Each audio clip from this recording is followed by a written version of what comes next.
Right. Okay, we're ready.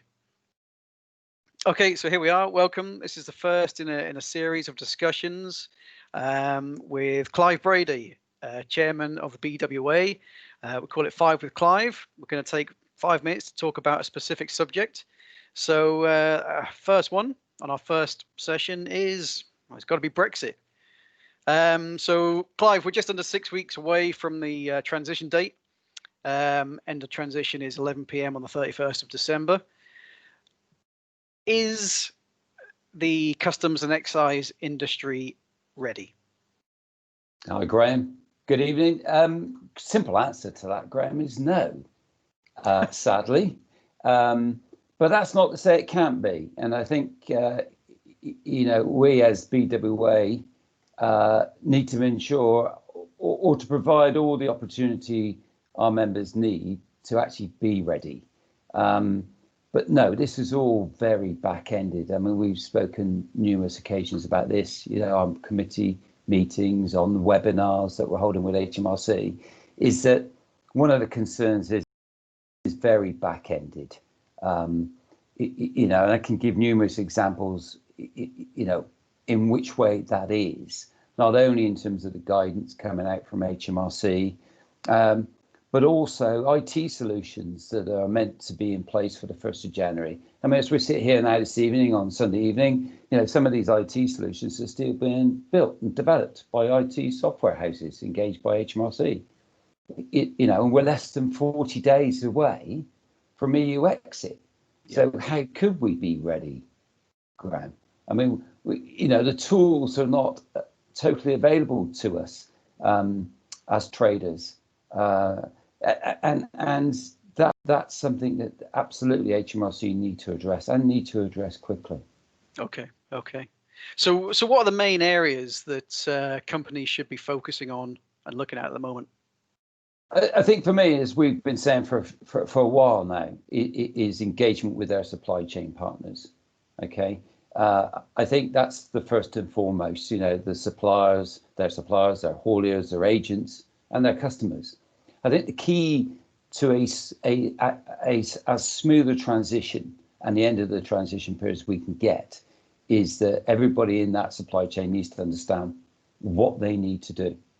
And I think that's our biggest challenge. And HMRC's biggest challenge, to be frank with you, is that they need to impart that understanding into each element of that supply chain. And the people that we are speaking to as an association, members we're speaking to, clients that we have, that's a topical subject. They don't understand at this time what they need to be doing come 1st of January. Okay. So, I mean, with companies not understanding what they need to do, where can they get further guidance? Where can they get the help that they need? Yeah, that's a great question. I mean, the obvious is the HMRC website, and that absolutely should be the first port of call. But as BWA, we've got a great website, as you know, and that's updated and kept updated by yourself. Regular emails out from HMRC that you're posting on our website and giving our members the opportunity to access that. So definitely our website, the BWA website, is a great source of information, and the webinars that we're having and have had now on a regular basis with HMRC, I think is a great source of information to our members. And the one thing that is providing above anything else is actually direct engagement with HMRC, which as an SME, which most of our members are, small and medium-sized enterprises, gaining any kind of access to HMRC is difficult. You get put through to a phone number and to an officer, with no disrespect, that doesn't actually understand the question you're asking. So I think what we've been able to facilitate through these webinars, which have been a real success, is direct access to HMRC and officers directly involved in the EU exit planning and decision making. Likes of Mike Gilmore, who's heading excise from an EU exit perspective. We can give direct access to Mike And he's been great. You ask him a question, he answers and gives you a direct answer. So I think that's been a great opportunity, and we will continue to do that as we get, as we move closer, less than 6 weeks, as you said, to EU exit. We will give our members as much opportunity to engage with HMRC through as webinars as we can. Okay. Have you got any particular tips on for companies about what they can do to prepare or moving forward?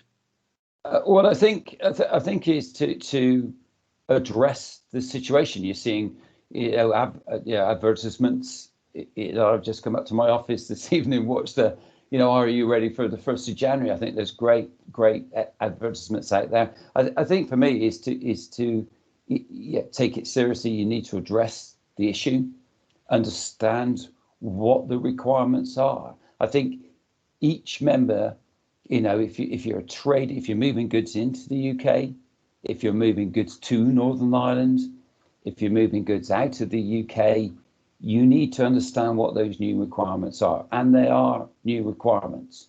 Make no mistake. If you're importing non-EU goods into UK, not a lot changes at 1st of January. If you're moving goods to or exporting goods to non-EU countries, not a lot changes. If you're moving your goods to the Channel Islands or the Isle of Man, not a lot, if anything, changes. But if you're moving goods, importing goods from what are EU member states currently, they become EU imports 1st of January. Everything changes. If you're exporting goods to currently EU member states, your goods will be subject to customs procedures. And that's a big change. The excise world doesn't fundamentally change. The customs world absolutely changes. And for me, the biggest change, as we're now seeing the detail as we get closer to the 1st of January, are goods moving to Northern Ireland.